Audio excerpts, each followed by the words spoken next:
क्या आपने कभी सोचा है कि जंगलों में भटकने वाला एक साधारण इंसान आखिर कैसे भारत का निर्माता बन गया? कैसे उसने पत्थरों से औजार बनाए और उन्हीं औजारों से सभ्यताओं, नगरों और विशाल साम्राज्यों की नींव रखी। आज हम निकलेंगे 9000 सालों के उस लंबे सफर पर, जहां मेहरगढ़ की पहली बस्तियों से लेकर सिंधु घाटी के महान शहरों तक, मौर्य, गुप्त और राजपूत साम्राज्यों के स्वर्ण युग से लेकर मुगलों और अंग्रेजों के आक्रमणों तक, और आजादी के लिए बहाए गए खून से लेकर चंद्रयान की चांद पर हुई लैंडिंग तक, हम देखेंगे इतिहास के वो अध्याय जिन्होंने भारत की नींव रखी। तो तैयार हो जाइए दुनिया के सबसे विशाल और रोमांचक ऐतिहासिक सफर के लिए, क्योंकि आज हम जानने वाले हैं भारत का संपूर्ण इतिहास। कल्पना कीजिए, आज से करीब 9000 साल पहले का वो समय जब इंसान धीरे धीरे गुफाओं और जंगलों से बाहर निकलकर स्थायी जीवन की ओर बढ़ रहा था। आज के पाकिस्तान के बलूचिस्तान क्षेत्र में कच्ची मैदान के पास एक जगह है, मेहरगढ़। यहीं से भारतीय उपमहाद्वीप की सबसे शुरुआती और विकसित बस्तियों की शुरुआत मानी जाती है। मेहरगढ़ के लोग अब केवल शिकार पर निर्भर नहीं थे, उन्होंने खेती करना सीख लिया था। वे जौ और गेहूं उगाते थे, जानवर पालते थे और मिट्टी की ईंटों से बने घरों में रहने लगे थे।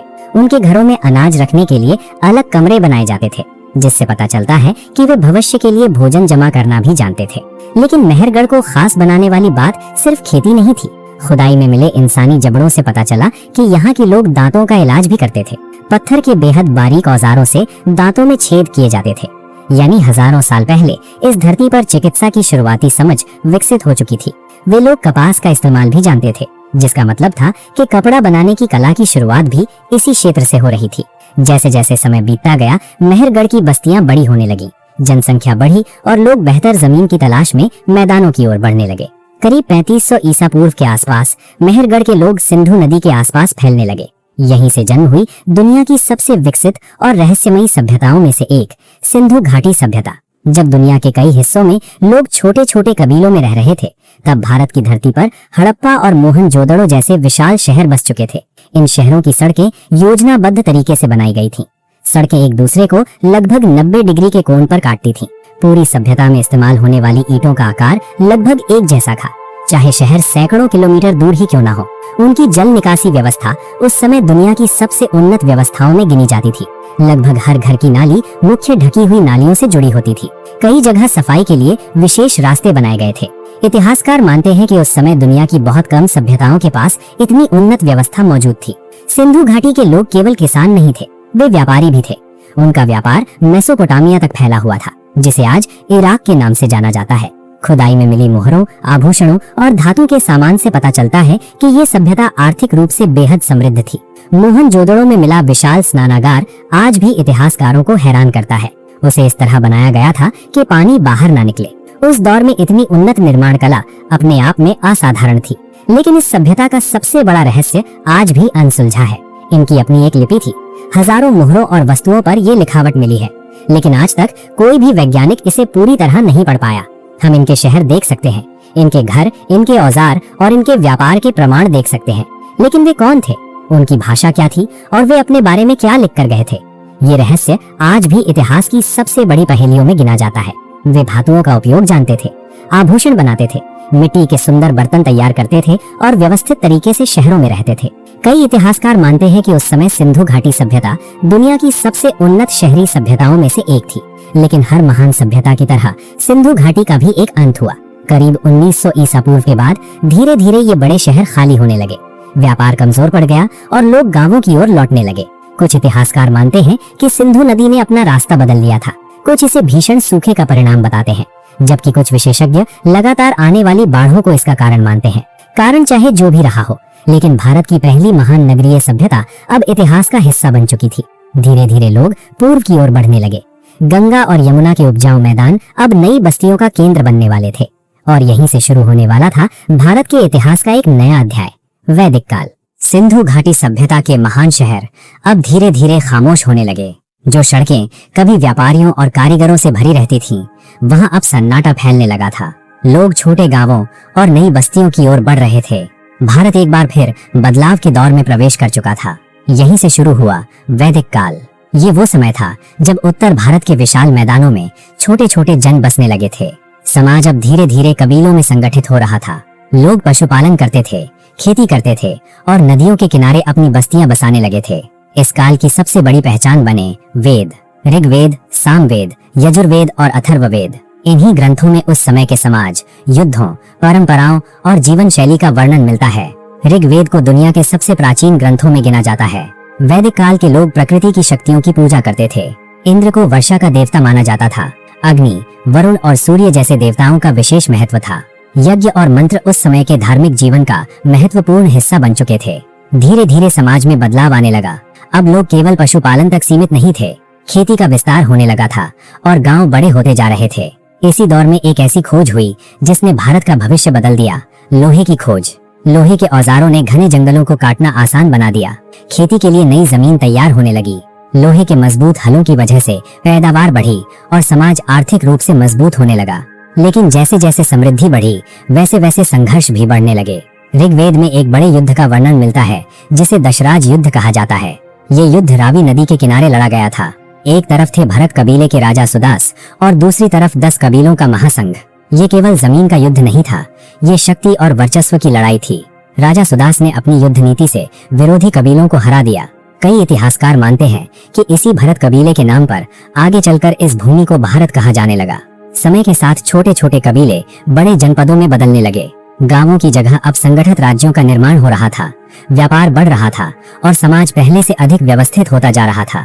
करीब 600 ईसा पूर्व तक उत्तर भारत 16 बड़े राज्यों में बढ़ चुका था। इन्हें महाजनपद कहा जाता है। इनमें मगध, कौशल, वत्स और अवंती सबसे शक्तिशाली माने जाते थे। लेकिन धीरे धीरे सबसे ज्यादा ताकतवर बनकर उभरा मगध। गंगा और सोन नदियों के बीच स्थित मगध के पास उपजाऊ जमीन थी, लोहे की खदानें थीं और बड़ी सेना थी। यही वजह थी कि वो तेजी से शक्तिशाली होता चला गया। लेकिन इसी दौर में भारत की धरती पर 2 ऐसे महापुरुषों का जन्म हुआ जिन्होंने तलवार से नहीं, अपने विचारों से इतिहास बदल दिया। पहले थे सिद्धार्थ गौतम, जो आगे चलकर भगवान बुद्ध कहलाए। जब समाज जटिल कर्मकांडों और जातिगत भेदभाव में उलझता जा रहा था, तब बुद्ध ने लोगों को मध्यम मार्ग, करुणा और अहिंसा का संदेश दिया। उन्होंने राजमहल छोड़कर सत्य की खोज का मार्ग चुना। बोध गया में ज्ञान प्राप्ति के बाद उनके विचार धीरे धीरे पूरे भारत में फैलने लगे। उसी समय महावीर जैन ने भी लोगों को अहिंसा, आत्मसंयम और सत्य का मार्ग दिखाया। उन्होंने सिखाया कि हर जीव का जीवन महत्वपूर्ण है। ये वो समय था जब भारत केवल राजनीतिक रूप से ही नहीं, बल्कि आध्यात्मिक और बौद्धिक रूप से भी बदल रहा था। लेकिन पश्चिम की ओर एक और बड़ा बदलाव जन्म ले रहा था। यूनान का एक युवा राजा पूरी दुनिया को जीतने के सपने के साथ आगे बढ़ रहा था। उसका नाम था सिकंदर और बहुत जल्द उसकी सेना भारत की सरहदों तक पहुंचने वाली थी। सिकंदर अब तक फारस, मिस्र और मध्य एशिया के विशाल इलाकों को जीत चुका था। उसकी सेना लगातार आगे बढ़ रही थी और उसका सपना था पूरी दुनिया पर अपना झंडा लहराना। 326 ईसा पूर्व में उसने खैबर दर्रे को पार किया और भारतीय उपमहाद्वीप की सीमा तक पहुंच गया। उस समय उत्तर पश्चिम भारत छोटे छोटे राज्यों में बटा हुआ था। लेकिन झेलम नदी के किनारे उसका सामना एक ऐसे राजा से हुआ जिसने उसकी विजय यात्रा को पहली बार मुश्किल बना दिया। ये थे राजा पोरस। झेलम नदी के किनारे दोनों सेनाओं के बीच भयंकर युद्ध हुआ। एक तरफ थी सिकंदर की प्रशिक्षित यूनानी सेना और दूसरी तरफ पोरस के विशाल युद्ध हाथी। युद्ध बेहद खूंखार था। भारतीय हाथियों को देखकर यूनानी सैनिकों में अफरा तफरी फैल गई। हालांकि अंत में पोरस युद्ध हार गए, लेकिन उनकी बहादुरी से सिकंदर इतना प्रभावित हुआ कि उसने उनका राज्य वापस लौटा दिया। कहा जाता है कि जब सिकंदर ने पोरस से पूछा कि उनके साथ कैसा व्यवहार किया जाए, तब पोरस ने जवाब दिया, जैसा एक राजा दूसरे राजा के साथ करता है। लेकिन भारत में सिकंदर की विजय ज्यादा आगे नहीं बढ़ सकी। उसकी सेना वर्षों से लगातार युद्ध लड़ रही थी। सैनिक थक चुके थे। उधर उन्हें खबर मिली कि आगे मगध जैसी विशाल शक्ति मौजूद है, जिसके पास हजारों हाथी और लाखों सैनिक हैं। आखिरकार सिकंदर की सेना ने आगे बढ़ने से मना कर दिया। विश्व विजय का सपना लेकर निकला सिकंदर अब वापस लौटने पर मजबूर था। कुछ समय बाद वापसी के रास्ते में उसकी मृत्यु हो गई। लेकिन सिकंदर के आक्रमण ने भारत की राजनीति को पूरी तरह बदल दिया। उत्तर पश्चिम भारत में अस्थिरता बढ़ चुकी थी। छोटे छोटे राज्य कमजोर पड़ रहे थे और मगध पर धनानंद नाम का शासक राज कर रहा था। उसके पास अपार धन और विशाल सेना थी, लेकिन आम जनता उससे खुश नहीं थी। इसी समय तक्षशिला से एक ऐसा व्यक्ति उभरा जिसने भारत का इतिहास बदल दिया। वो था आचार्य चाणक्य। चाणक्य केवल एक शिक्षक नहीं थे, वे राजनीति, अर्थशास्त्र और कूटनीति के महान विद्वान थे। कहा जाता है कि धनानंद ने किसी सभा में उनका अपमान कर दिया था। उसी दिन चाणक्य ने संकल्प लिया कि वो नंद वंश का अंत करके रहेंगे। इसी दौरान उनकी मुलाकात एक युवा बालक से हुई, चंद्रगुप्त। चाणक्य ने चंद्रगुप्त को युद्ध, राजनीति और नेतृत्व की शिक्षा दी। धीरे धीरे दोनों ने मिलकर छोटे राज्यों को अपने साथ जोड़ना शुरू किया। फिर मगध पर हमला किया गया और धनानंद को हरा दिया गया। यहीं से शुरू हुआ भारत का पहला विशाल साम्राज्य, मौर्य साम्राज्य। चंद्रगुप्त मौर्य ने केवल मगध तक खुद को सीमित नहीं रखा, उन्होंने उत्तर भारत के बड़े हिस्से को अपने अधीन कर लिया। उधर सिकंदर की मृत्यु के बाद उसका सेनापति सेल्यूकस पूर्व के क्षेत्रों पर नियंत्रण बनाए रखना चाहता था, लेकिन सिंधु नदी के आसपास चंद्रगुप्त और सेल्यूकस के बीच युद्ध हुआ, जिसमें सेल्यूकस को हार का सामना करना पड़ा। संधि के बाद उसने काबुल, कांधार और हेरात जैसे क्षेत्र मौर्यों को सौंप दिए। कई इतिहासकार मानते हैं कि इसी समय सेल्यूकस ने अपनी बेटी का विवाह भी चंद्रगुप्त से करवाया था। मौर्य साम्राज्य अब भारत की सबसे बड़ी शक्ति बन चुका था। चंद्रगुप्त के बाद उनके पुत्र बिंदुसार गद्दी पर बैठे। उन्होंने साम्राज्य को दक्षिण की ओर बढ़ाया, लेकिन मौर्य वंश का सबसे प्रसिद्ध शासक अभी आना बाकी था। ये थे सम्राट अशोक। अपने शासन के शुरुआती वर्षों में अशोक ने कई युद्ध लड़े और साम्राज्य का विस्तार किया, लेकिन 261 ईसा पूर्व में हुआ कलिंग युद्ध उनके जीवन का सबसे बड़ा मोड़ साबित हुआ। आज के ओडिशा क्षेत्र में लड़ा गया ये युद्ध बेहद विनाशकारी था। हजारों सैनिक मारे गए और लाखों लोग प्रभावित हुए। जब युद्ध खत्म हुआ और अशोक ने मैदान में फैली लाशों को देखा, तो वे भीतर से बदल गए। जिस राजा ने तलवार के दम पर साम्राज्य खड़ा किया था, अब वही हिंसा से दूर जाना चाहता था। अशोक ने बौद्ध धर्म अपना लिया। उन्होंने युद्ध की जगह धम्म और शांति का मार्ग चुना। पूरे भारत में स्तंभ और शिलालेख स्थापित करवाए गए, जिनमें लोगों को नैतिक जीवन और अहिंसा का संदेश दिया गया। सारनाथ का सिंह स्तंभ, जिसे आज भारत का राष्ट्रीय प्रतीक माना जाता है, उसी काल की देन है। अशोक ने बौद्ध धर्म के प्रचार के लिए दूतों को श्रीलंका, मध्य एशिया और दक्षिण पूर्व एशिया तक भेजा। मौर्य साम्राज्य केवल राजनीतिक शक्ति नहीं रहा, बल्कि ज्ञान और विचारों का केंद्र भी बन गया। लेकिन अशोक के बाद मौर्य साम्राज्य धीरे धीरे कमजोर पड़ने लगा। दूर के प्रांत स्वतंत्र होने लगे और केंद्रीय सत्ता कमजोर होती चली गई। आखिरकार मौर्य वंश का पतन हो गया, लेकिन उन्होंने भारत को एक प्रशासन, एक विशाल राजनीतिक पहचान और एक संगठित साम्राज्य की अवधारणा दी थी। भारत अब फिर से बदलाव के दौर में प्रवेश कर रहा था और आने वाला समय भारत के इतिहास का स्वर्ण युग कहलाने वाला था। मौर्य साम्राज्य के पतन के बाद भारत एक बार फिर कई छोटे छोटे राज्यों में बंटने लगा। उत्तर में शुंग और कण्व वंश उभरे, जबकि दक्षिण में सातवाहनों का प्रभाव बढ़ने लगा। लेकिन इस राजनीतिक बदलाव के बीच भारत की संस्कृति, व्यापार और ज्ञान लगातार आगे बढ़ रहे थे। दक्षिण और मध्य भारत में सातवाहन राजाओं ने लंबे समय तक शासन किया। वे व्यापार को बढ़ावा देते थे और उत्तर तथा दक्षिण भारत के बीच महत्वपूर्ण कड़ी बन चुके थे। इसी दौर में अजंता और एलोरा की शुरुआती गुफाओं का निर्माण शुरू हुआ। लेकिन पश्चिम में उत्तर की ओर एक नई शक्ति उभर रही थी। मध्य एशिया से आए कुषाण धीरे धीरे भारत में अपनी ताकत बढ़ा रहे थे। उनके सबसे प्रसिद्ध शासक थे कनिष्क। 78 ईस्वी में कनिष्क का राज्याभिषेक हुआ और यहीं से शक संवत की शुरुआत मानी जाती है। कनिष्क का साम्राज्य काबुल से लेकर मथुरा तक फैला हुआ था। लेकिन कुषाणों की सबसे बड़ी ताकत केवल सेना नहीं थी, बल्कि व्यापार था। उनका नियंत्रण सिल्क रोड पर था, जो चीन को पश्चिमी देशों से जोड़ता था। रेशम, मसाले और कीमती वस्तुओं का व्यापार भारत से होकर गुजरता था। इसी वजह से भारत आर्थिक रूप से बेहद समृद्ध हो गया। कनिष्क के समय में बौद्ध धर्म भी तेजी से फैलने लगा। कश्मीर में चौथी बौद्ध संगीति आयोजित की गई। इसी दौर में गांधार कला का विकास हुआ, जिसमें पहली बार भगवान बुद्ध की मूर्तियां इंसानी रूप में बनाई गईं। कनिष्क के दरबार में कई महान विद्वान मौजूद थे। चरक ने आयुर्वेद को व्यवस्थित रूप दिया, जबकि अश्वघोष जैसे विद्वानों ने बौद्ध साहित्य को नई दिशा दी। लेकिन समय के साथ कुषाण साम्राज्य भी कमजोर होने लगा। छोटे छोटे स्थानीय राजा फिर से स्वतंत्र होने लगे और भारत एक बार फिर राजनीतिक रूप से बिखरने लगा। इसी बीच चौथी शताब्दी की शुरुआत में मगध की धरती पर एक नए वंश का उदय हुआ, गुप्त वंश। यहीं से शुरू हुआ भारत का स्वर्ण युग। गुप्त वंश के पहले प्रमुख शासक थे चंद्रगुप्त प्रथम। उन्होंने विवाह और राजनीतिक संबंधों के जरिए अपनी शक्ति बढ़ाई और धीरे धीरे उत्तर भारत के बड़े हिस्से को अपने नियंत्रण में ले लिया। लेकिन गुप्त साम्राज्य को सबसे ज्यादा विस्तार दिया उनके पुत्र समुद्रगुप्त ने। समुद्रगुप्त को भारत का नेपोलियन भी कहा जाता है। उन्होंने उत्तर भारत के कई राजाओं को हराया और दक्षिण भारत तक सैन्य अभियान चलाए। लेकिन उनकी सबसे खास बात यह थी कि वे केवल योद्धा ही नहीं, बल्कि कला और संगीत के संरक्षक भी थे। समुद्रगुप्त के बाद चंद्रगुप्त द्वितीय गद्दी पर बैठे, जिन्हें विक्रमादित्य के नाम से जाना जाता है। उनके शासनकाल में गुप्त साम्राज्य अपने चरम पर पहुंच गया।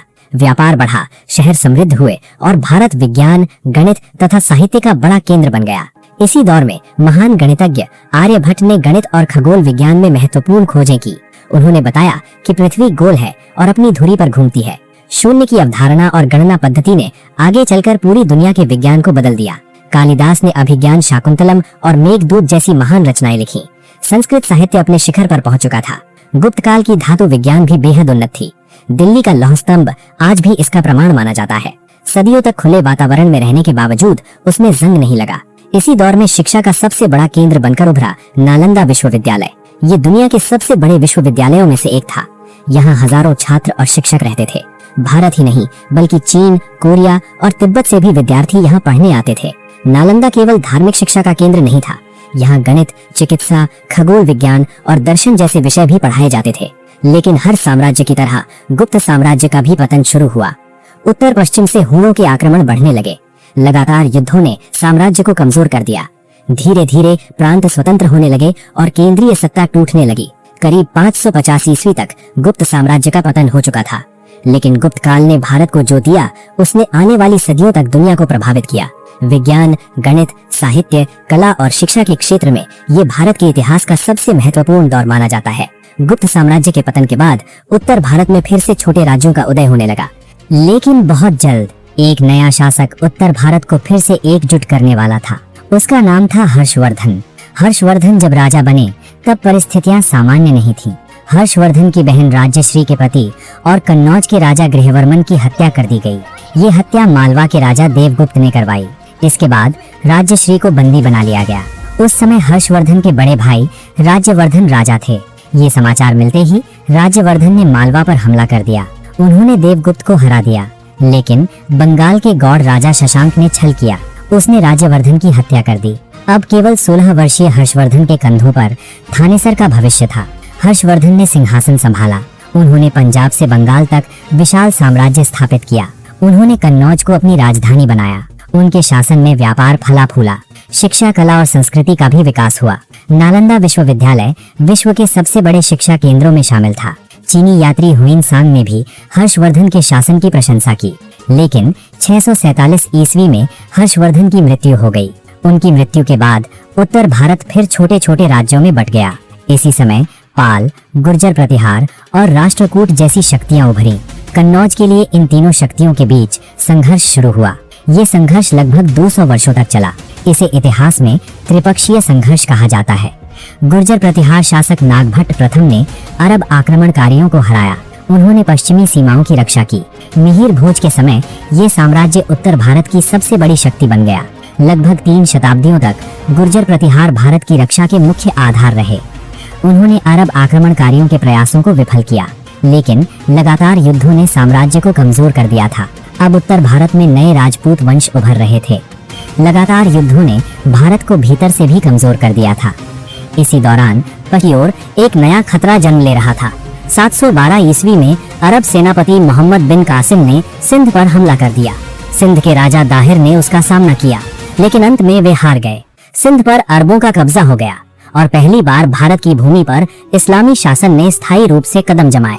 लेकिन अरब सेनाओं का विस्तार ज्यादा आगे नहीं बढ़ सका। जब वे राजस्थान और मेवाड़ की ओर बढ़े तब उनका सामना एक ऐसे योद्धा से हुआ जिसका नाम आगे चलकर राजपूत वीरता का प्रतीक बन गया, बप्पा रावल। कई इतिहासकार मानते हैं कि बप्पा रावल ने अरब सेनाओं को राजस्थान से पीछे धकेल दिया। उनकी जीत ने कई दशकों तक उत्तर पश्चिम भारत को बड़े विदेशी आक्रमणों से सुरक्षित रखा। धीरे धीरे उत्तर भारत में राजपूत शक्तियां मजबूत होने लगी। चौहान, परमार, सोलंकी और प्रतिहार जैसे कई राजवंश अलग अलग क्षेत्रों में शासन कर रहे थे। राजपूत अपनी वीरता, सम्मान और युद्ध कौशल के लिए प्रसिद्ध थे। उनके किले पहाड़ों की चोटियों पर बनाए जाते थे। युद्ध उनके जीवन का महत्वपूर्ण हिस्सा बन चुका था। लेकिन उनकी सबसे बड़ी कमजोरी अब भी वही थी, आपसी विभाजन। छोटे छोटे राज्यों में बटा भारत बाहरी आक्रमणकारियों के लिए आसान लक्ष्य बनता जा रहा था। 11वीं शताब्दी की शुरुआत में मध्य एशिया से एक और आक्रमणकारी भारत की ओर बढ़ा। उसका नाम था महमूद गजनवी। गजनवी का उद्देश्य भारत में स्थायी शासन स्थापित करना नहीं था। वो यहाँ की अपार संपत्ति लूटना चाहता था। 1000 से 1027 ईस्वी के बीच उसने भारत पर कई बार हमला किया। हर हमले के साथ उसकी सेना उत्तर भारत के नगरों और मंदिरों को निशाना बनाती। उस समय मंदिर केवल पूजा स्थल नहीं थे, वे समाज, व्यापार और धन के बड़े केंद्र भी थे। गजनवी ने मथुरा, थानेसर और कई समृद्ध नगरों पर हमला किया। लेकिन उसका सबसे प्रसिद्ध आक्रमण था सोमनाथ मंदिर पर हमला। गुजरात का सोमनाथ मंदिर उस समय भारत के सबसे समृद्ध मंदिरों में गिना जाता था। अरब सागर के किनारे स्थित ये मंदिर दूर दूर तक प्रसिद्ध था। देश के अलग अलग हिस्सों से व्यापारी और श्रद्धालु यहाँ आते थे।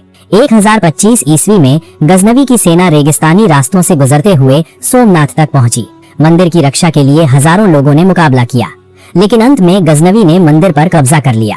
मंदिर में भारी लूटपाट हुई, सोना, चांदी और कीमती रत्न लूट लिए गए। इस घटना ने पूरे भारत को झकझोर दिया, लेकिन गजनवी के जाने के बाद भी भारत के भीतर एकता नहीं आ सकी। राजपूत राज्य अब भी आपस में संघर्ष कर रहे थे। उधर अफगानिस्तान और मध्य एशिया में एक नई शक्ति उभर रही थी, मोहम्मद गौरी। गौरी केवल लूट के लिए नहीं आया था, उसका उद्देश्य भारत में स्थायी शासन स्थापित करना था। उस समय दिल्ली और अजमेर पर शासन कर रहे थे पृथ्वीराज चौहान। वे चौहान वंश के सबसे शक्तिशाली शासकों में गिने जाते थे। राजपूत राज्यों में उनका प्रभाव तेजी से बढ़ रहा था। कहा जाता है कि पृथ्वीराज बचपन से ही युद्ध कला में निपुण थे। उनकी वीरता की चर्चा दूर दूर तक होती थी, लेकिन उत्तर भारत के राजपूत शासक पूरी तरह एकजुट नहीं थे। यही भारत की सबसे बड़ी कमजोरी बन चुकी थी। 1191 ईस्वी में तराइन के मैदान में पृथ्वीराज चौहान और मोहम्मद गौरी की सेनाएं आमने सामने आईं। राजपूत सेना ने जबरदस्त युद्ध किया। भारी संघर्ष के बाद गौरी की सेना हार गई और खुद गौरी घायल हो गया। ये पृथ्वीराज चौहान की बड़ी जीत थी, लेकिन यही इतिहास ने एक बड़ा मोड़ लिया। पृथ्वीराज ने गौरी को जीवित छोड़ दिया। गौरी वापस चला गया, लेकिन उसने हार स्वीकार नहीं की। अगले ही वर्ष वो पहले से कहीं ज्यादा बड़ी तैयारी के साथ लौटा। इस बार उसकी सेना ज्यादा संगठित थी और उसने नई युद्ध रणनीतियां अपनाई। 1192 ईस्वी में तराइन का दूसरा युद्ध शुरू हुआ। गौरी ने तेज घुड़सवार सेना और लगातार हमलों की नीति अपनाई। राजपूतों ने बहादुरी से मुकाबला किया, लेकिन धीरे धीरे युद्ध का पलड़ा गौरी की ओर झुकने लगा। अंत में पृथ्वीराज चौहान हार गए।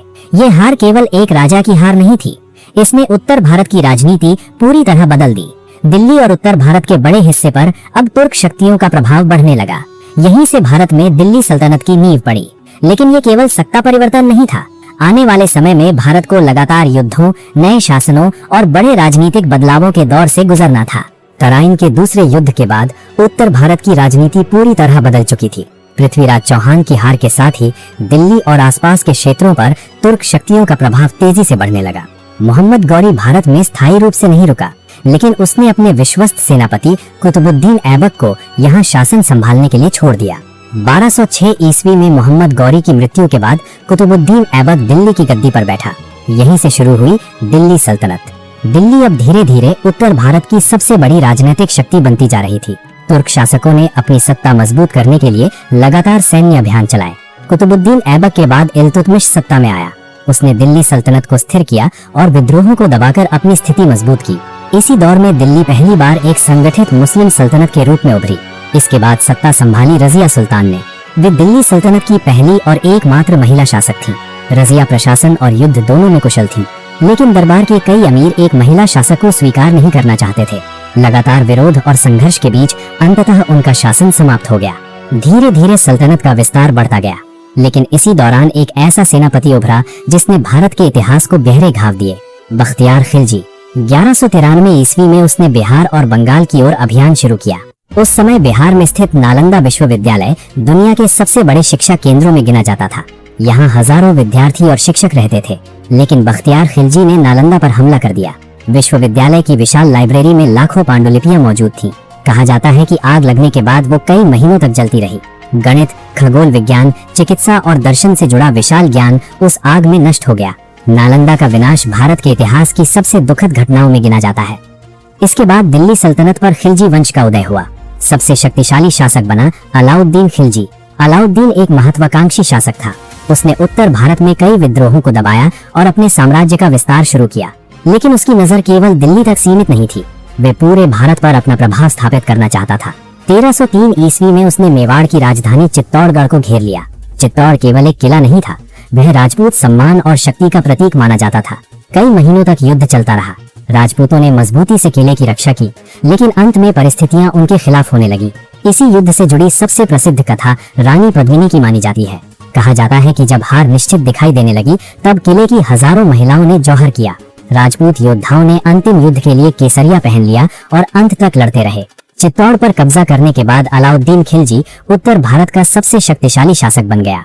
उसने दक्षिण भारत तक सैन्य अभियान चलाए और भारी धन संपत्ति हासिल की, लेकिन दिल्ली सल्तनत के भीतर सत्ता संघर्ष लगातार बढ़ते रहे।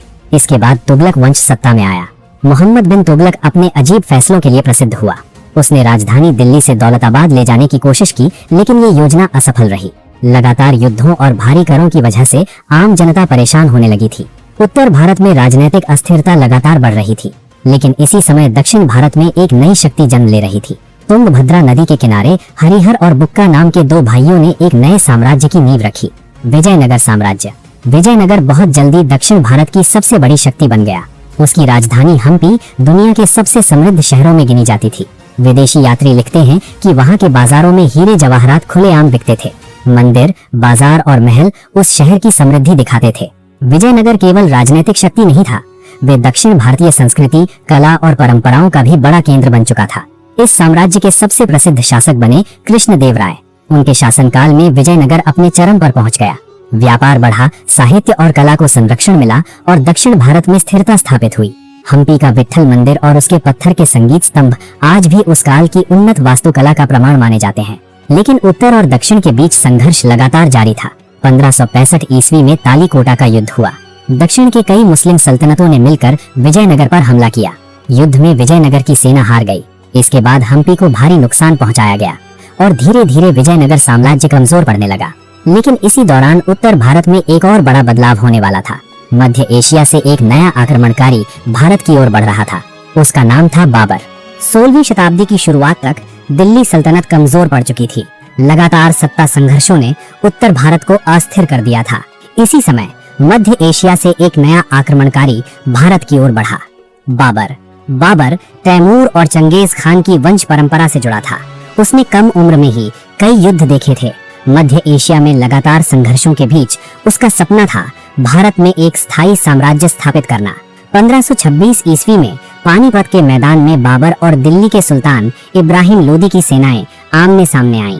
इब्राहिम लोदी के पास विशाल सेना और सैकड़ों युद्ध हाथी थे, लेकिन बाबर अपने साथ एक ऐसी तकनीक लेकर आया था जिसने भारतीय युद्ध पद्धति को बदल दिया, बारूद और तोपें। युद्ध शुरू होते ही बाबर की तोपों ने लोदी की सेना में अफरा तफरी मचा दी। भारी संघर्ष के बाद इब्राहिम लोदी मारा गया और दिल्ली पर बाबर का कब्जा हो गया। यहीं से भारत में मुगल साम्राज्य की शुरुआत हुई। लेकिन बाबर की सबसे बड़ी चुनौती अभी बाकी थी। उत्तर भारत में राजपूत शक्तियां अब भी मजबूत थीं। उनके सबसे शक्तिशाली नेता थे मेवाड़ के महाराणा सांगा। राणा सांगा केवल एक राजा नहीं थे, वे राजपूत शक्ति और एकता के सबसे बड़े प्रतीक बन चुके थे। कई राजपूत शासक उनके साथ जुड़ चुके थे और उनका प्रभाव राजस्थान से बाहर तक फैल चुका था। कहा जाता है कि राणा सांगा ने अपने जीवन में कई युद्ध लड़े थे। उनके शरीर पर युद्धों के अनेक घाव थे, लेकिन इसके बावजूद उनका साहस कम नहीं हुआ। 1527 ईस्वी में खानवा के मैदान में बाबर और राणा सांगा की सेनाओं के बीच निर्णायक युद्ध हुआ। राजपूत सेना ने जबरदस्त हमला किया। कई बार ऐसा लगा कि बाबर की सेना टूट जाएगी, लेकिन मुगल तोपखाने और संगठित युद्ध रणनीति ने धीरे धीरे युद्ध का रुख बदल दिया। भीषण संघर्ष के बीच राणा सांगा घायल हो गए। इसके बाद राजपूत सेना कमजोर पड़ने लगी। खानवा की जीत ने उत्तर भारत में बाबर की स्थिति मजबूत कर दी। अब मुगल केवल आक्रमणकारी नहीं रहे थे, वे भारत की नई राजनीतिक शक्ति बन चुके थे। लेकिन बाबर अधिक समय तक शासन नहीं कर सका। कुछ वर्षों बाद उसकी मृत्यु हो गई और उसका पुत्र हुमायूं गद्दी पर बैठा। हुमायूं को शुरुआत से ही कई चुनौतियों का सामना करना पड़ा। उधर बिहार से एक शक्तिशाली अफगान शासक उभरा, शेर शाह सूरी। शेर शाह केवल एक योद्धा नहीं था, वह एक कुशल प्रशासक भी था। उसने हुमायूं को हराकर दिल्ली पर कब्जा कर लिया। हालांकि उसका शासन ज्यादा लंबा नहीं चला, लेकिन उसने प्रशासन में कई महत्वपूर्ण बदलाव किए। उसने सड़क व्यवस्था को मजबूत किया और ग्रैंड ट्रंक रोड का विस्तार करवाया, जो बंगाल से लेकर उत्तर पश्चिम तक जाती थी। यात्रियों के लिए सराएं और कुएं बनवाए गए। इसी दौर में रुपया नाम की मुद्रा को व्यवस्थित रूप दिया गया। लेकिन शेर शाह की मृत्यु के बाद हुमायूं ने दोबारा दिल्ली पर कब्जा कर लिया। कुछ समय बाद उसकी मृत्यु हो गई और उसका पुत्र अकबर गद्दी पर बैठा। अकबर के शासनकाल में मुगल साम्राज्य तेजी से विस्तार करने लगा। उसने केवल युद्ध के जरिए ही नहीं, बल्कि राजनीतिक संबंधों और संधियों के जरिए भी अपनी शक्ति बढ़ाई। राजपूतों के कई राज्यों ने अकबर के साथ संधि कर ली, लेकिन एक राज्य अब भी मुगलों के सामने झुकने को तैयार नहीं था, मेवाड़। 1567 ईस्वी में अकबर ने चित्तौड़गढ़ को घेर लिया। चित्तौड़ केवल एक किला नहीं था, वह राजपूत सम्मान और स्वाभिमान का प्रतीक माना जाता था। कई महीनों तक युद्ध चलता रहा। राजपूतों ने पूरी ताकत से किले की रक्षा की। जयमल और फत्ता जैसे योद्धाओं ने बहादुरी से युद्ध किया, लेकिन अंत में मुगल सेना किले में प्रवेश करने में सफल हो गई। चित्तौड़ पर मुगलों का कब्जा हो गया। लेकिन मेवाड़ पूरी तरह शांत नहीं हुआ। बहुत जल्द मेवाड़ की धरती पर एक ऐसा योद्धा उभरा जिसका नाम भारतीय इतिहास में अमर हो गया, महाराणा प्रताप। महाराणा प्रताप ने मुगल सत्ता को स्वीकार करने से साफ इनकार कर दिया। उन्होंने कठिन परिस्थितियों में भी संघर्ष का रास्ता चुना। कहा जाता है कि संघर्ष के दिनों में उन्हें जंगलों और पहाड़ों में रहना पड़ा, लेकिन उन्होंने आत्मसमर्पण नहीं किया। 1576 ईस्वी में हल्दी घाटी का युद्ध हुआ। एक तरफ अकबर की विशाल सेना थी जिसका नेतृत्व राजा मान सिंह कर रहे थे, और दूसरी तरफ महाराणा प्रताप अपने राजपूत योद्धाओं के साथ मैदान में उतरे। युद्ध बेहद भयंकर था। महाराणा प्रताप ने अपने घोड़े चेतक पर सवार होकर जबरदस्त युद्ध किया। कहा जाता है कि चेतक ने घायल होने के बावजूद अपने स्वामी को सुरक्षित बाहर निकाल दिया। ये घटना आगे चलकर राजपूत वीरता का प्रतीक बन गई।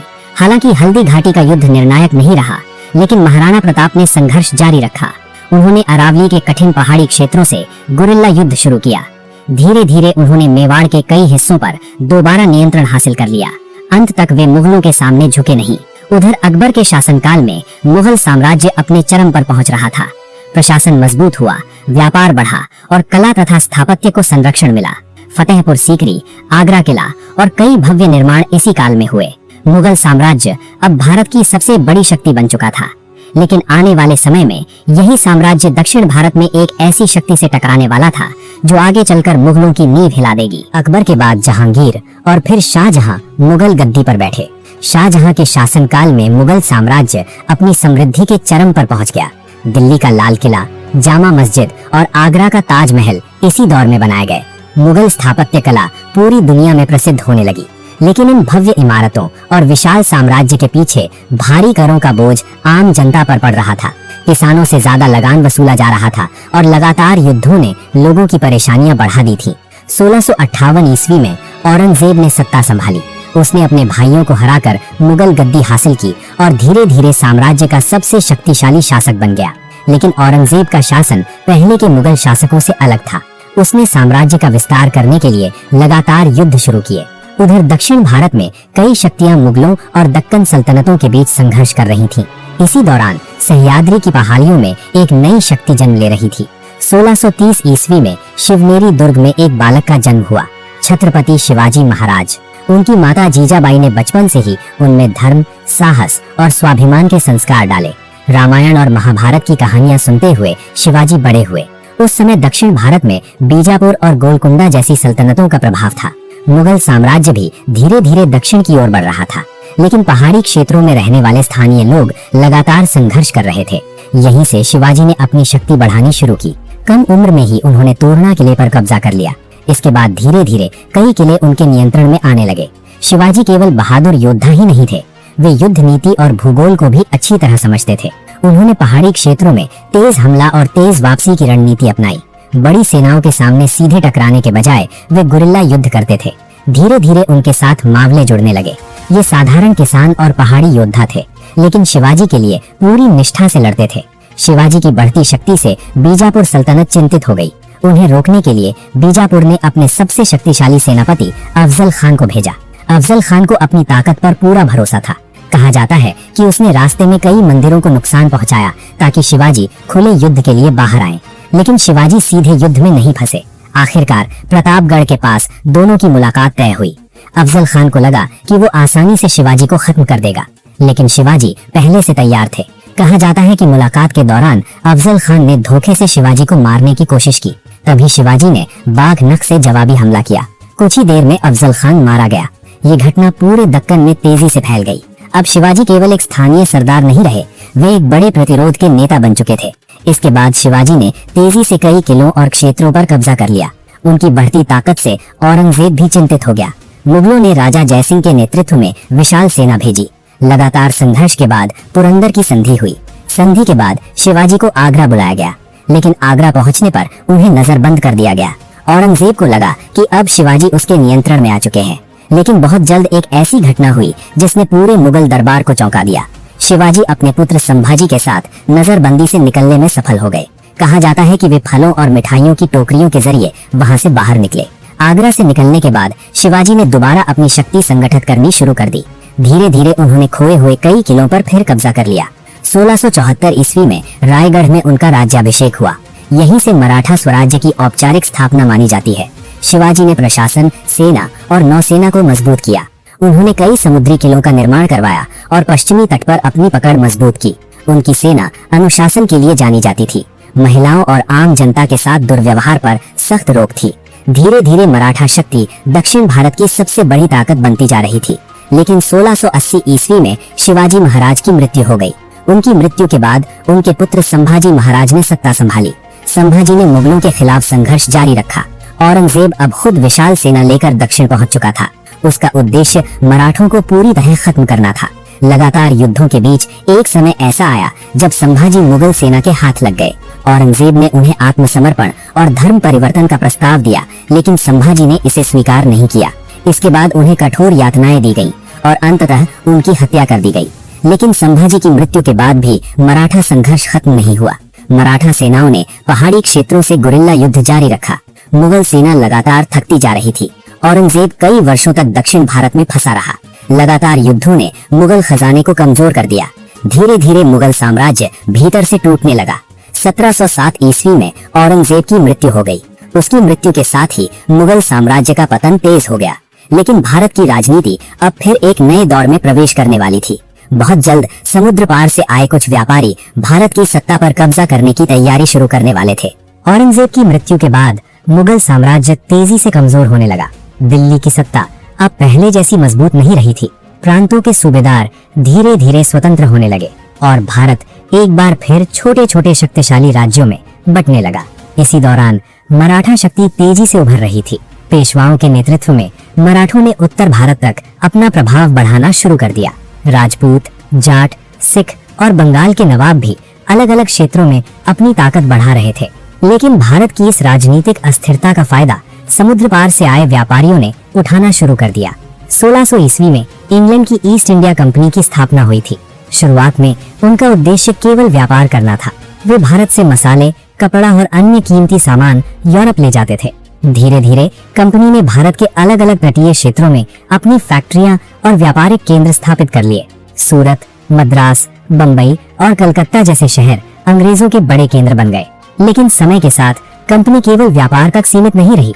उधर मुगल साम्राज्य कमजोर हो रहा था और भारतीय शासक आपस में संघर्ष कर रहे थे। अंग्रेजों ने इसी कमजोरी का फायदा उठाया।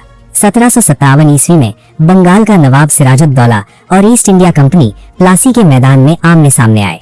सिराजुद्दौला की सेना संख्या में ज्यादा बड़ी थी, लेकिन अंग्रेजों ने युद्ध से पहले ही विश्वासघात की योजना बना ली थी। नवाब के सेनापति मीर जाफर को अपने पक्ष में कर लिया गया। युद्ध शुरू होते ही बंगाल की सेना का बड़ा हिस्सा निष्क्रिय हो गया। प्लासी के युद्ध में सिराजुद्दौला हार गए। ये केवल एक युद्ध की हार नहीं थी, यहीं से भारत में अंग्रेजी सत्ता की असली शुरुआत हुई। इसके बाद अंग्रेजों ने बंगाल की अपार संपत्ति पर कब्जा कर लिया। भारत का धन बड़ी मात्रा में इंग्लैंड भेजा जाने लगा। 1764 ईस्वी में बक्सर का युद्ध हुआ। इस युद्ध में अंग्रेजों ने बंगाल, अवध और मुगल बादशाह शाह आलम द्वितीय की संयुक्त सेना को हरा दिया। अब ईस्ट इंडिया कंपनी केवल व्यापारी नहीं रही थी, वो भारत की सबसे बड़ी राजनीतिक शक्ति बनती जा रही थी। धीरे धीरे अंग्रेजों ने भारत के अलग अलग राज्यों को अपने नियंत्रण में लेना शुरू किया, कहीं युद्ध के जरिए तो कहीं संधियों और चालाक नीतियों के जरिए। मैसूर के शासक हैदर अली और उनके पुत्र टीपू सुल्तान ने अंग्रेजों का जमकर मुकाबला किया। टीपू सुल्तान ने कई बार अंग्रेजों को चुनौती दी और फ्रांस से भी मदद लेने की कोशिश की, लेकिन 1799 ईस्वी में श्रीरंगपट्टनम के युद्ध में टीपू सुल्तान मारे गए। इसके बाद दक्षिण भारत में अंग्रेजों का प्रभाव तेजी से बढ़ गया। उधर मराठा साम्राज्य भी अंग्रेजों से लगातार युद्ध कर रहा था, लेकिन आंतरिक संघर्षों और कई हारों के बाद मराठा शक्ति भी कमजोर पड़ने लगी। धीरे धीरे अंग्रेजों ने भारत के बड़े हिस्से पर नियंत्रण स्थापित कर लिया, लेकिन अंग्रेजी शासन के साथ भारतीयों की परेशानियां भी बढ़ने लगी। किसानों से भारी कर वसूले जाते थे। भारतीय उद्योगों को नुकसान पहुंचाया जा रहा था। भारत का कपड़ा उद्योग, जो कभी पूरी दुनिया में प्रसिद्ध था, धीरे धीरे बर्बाद होने लगा। सामाजिक और धार्मिक मामलों में अंग्रेजों के हस्तक्षेप से भी लोगों में नाराजगी बढ़ रही थी। इसी बीच लॉर्ड डलहौजी ने हड़प नीति लागू की। जिस राज्य का कोई सीधा उत्तराधिकारी नहीं होता, उसे अंग्रेज अपने अधीन कर लेते थे। झांसी भी इसी नीति का शिकार बनी। धीरे धीरे पूरे भारत में असंतोष फैलने लगा, लेकिन चिंगारी अभी बाकी थी। 1857 ईस्वी में अंग्रेजी सेना में इस्तेमाल होने वाली नई एनफील्ड राइफलें सैनिकों को दी गईं। कहा गया कि उनके कारतूसों पर गाय और सुअर की चर्बी लगी होती है। कारतूस को इस्तेमाल करने से पहले मुंह से काटना पड़ता था। इस खबर ने हिंदू और मुस्लिम दोनों सैनिकों में गुस्सा फैला दिया। 29 मार्च 1857 को बैरकपुर में एक हिंदू सैनिक ने अंग्रेजों के खिलाफ विद्रोह कर दिया। उसका नाम था मंगल पांडे। कुछ ही समय में ये विद्रोह मेरठ, दिल्ली, कानपुर, झांसी और कई अन्य क्षेत्रों में फैल गया। दिल्ली में विद्रोही सैनिकों ने बहादुर शाह जफर को अपना नेता घोषित कर दिया। झांसी की रानी लक्ष्मीबाई ने अंग्रेजों के खिलाफ जबरदस्त युद्ध किया। कहा जाता है कि उन्होंने अपने पुत्र को पीठ पर बांधकर युद्ध भूमि में लड़ाई लड़ी। तांत्या टोपे और नाना साहब जैसे कई नेताओं ने भी अंग्रेजों के खिलाफ संघर्ष किया। कुछ समय के लिए ऐसा लगा कि अंग्रेजी शासन खत्म हो जाएगा, लेकिन अंग्रेजों के पास बेहतर संसाधन और संगठित सेना थी। धीरे धीरे अंग्रेजों ने विद्रोह को दबाना शुरू कर दिया। 1858 तक ये क्रांति पूरी तरह को चल दी गई, लेकिन 1857 केवल एक असफल विद्रोह नहीं था। इसने पूरे भारत में स्वतंत्रता की भावना जगा दी थी। अब अंग्रेज समझ चुके थे कि भारत पर शासन करना इतना आसान नहीं होगा और बहुत जल्द भारत की धरती पर एक ऐसी आजादी की लड़ाई शुरू होने वाली थी जो आखिरकार अंग्रेजी शासन का अंत कर देगी। 1857 की क्रांति को अंग्रेजों ने भले ही दबा दिया था, लेकिन भारत अब पहले जैसा नहीं रहा था। देश के अलग अलग हिस्सों में अंग्रेजी शासन के खिलाफ गुस्सा लगातार बढ़ रहा था। 1858 ईस्वी में ईस्ट इंडिया कंपनी का शासन समाप्त कर दिया गया। अब भारत सीधे ब्रिटिश क्राउन के अधीन आ चुका था। लंदन से भारत पर शासन चलाया जाने लगा। अंग्रेजों ने अपनी सत्ता मजबूत करने के लिए नई नीतियां अपनाई। रेलवे, डाक व्यवस्था और टेलीग्राफ जैसी सुविधाओं का विस्तार हुआ, लेकिन इनका सबसे बड़ा उद्देश्य भारत के संसाधनों और प्रशासन पर नियंत्रण मजबूत करना था। उधर भारतीय समाज में भी बदलाव शुरू हो चुके थे। नई शिक्षा व्यवस्था के कारण एक पढ़ा लिखा वर्ग उभर रहा था। धीरे धीरे लोगों में राष्ट्रीय चेतना बढ़ने लगी। 1885 ईस्वी में भारतीय राष्ट्रीय कांग्रेस की स्थापना हुई। शुरुआत में कांग्रेस के नेता अंग्रेजों से सुधारों की मांग कर रहे थे, लेकिन समय के साथ आंदोलन का स्वर बदलने लगा। 1905 में अंग्रेजों ने बंगाल का विभाजन कर दिया। इस फैसले ने पूरे देश में गुस्सा फैला दिया। स्वदेशी आंदोलन शुरू हुआ और लोग विदेशी वस्तुओं का बहिष्कार करने लगे। इसी दौर में बाल गंगाधर तिलक जैसे नेता उभरे। तिलक ने कहा, स्वराज मेरा जन्म सिद्ध अधिकार है।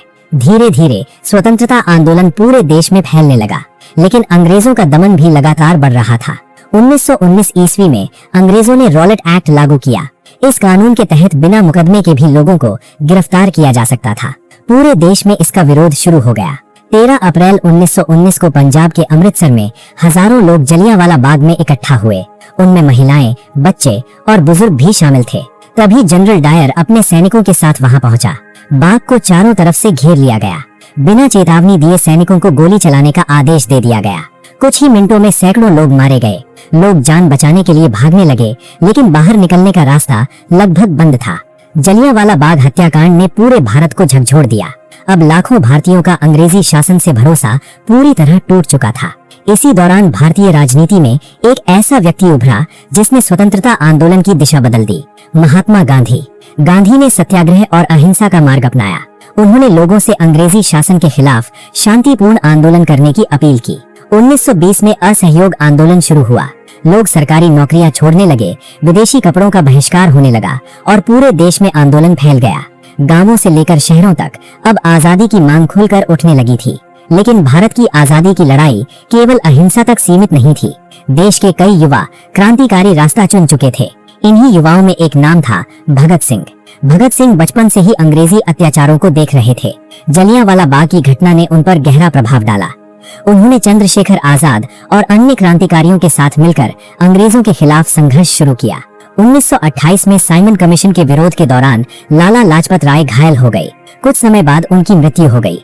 इस घटना ने क्रांतिकारियों को झकझोर दिया। भगत सिंह और उनके साथियों ने अंग्रेज अधिकारी सॉन्डर्स की हत्या कर दी।